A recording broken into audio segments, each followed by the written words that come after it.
والجنة أدخلنا الله وإياكم كتب الله لأهلها الخلود الأبدي فيها، وقد مر معنا مرارا وهذا من حسن القول الذي يكرر: إن من أهل الجنة لمن ينظر إلى وجه الله بكرة وعشية. ولا يمكن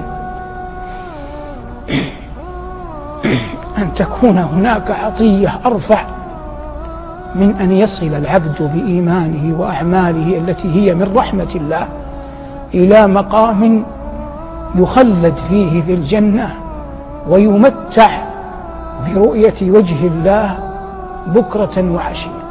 والله إن البشر ليقع على وجهك وأنت ترى والديك، فكيف إذا رأيت ربك ورب والديك؟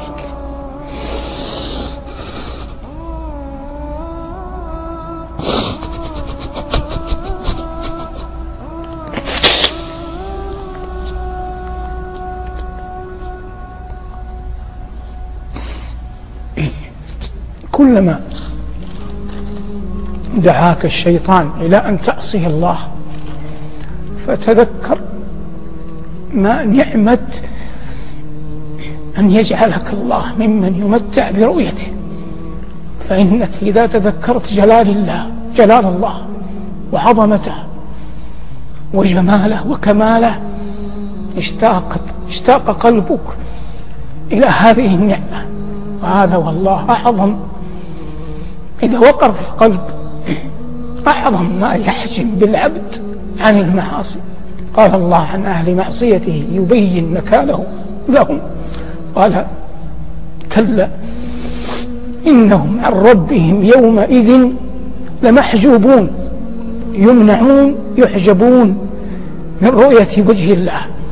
فدل على أن أعظم النعيم رؤية وجه الله الكريم جل جلاله.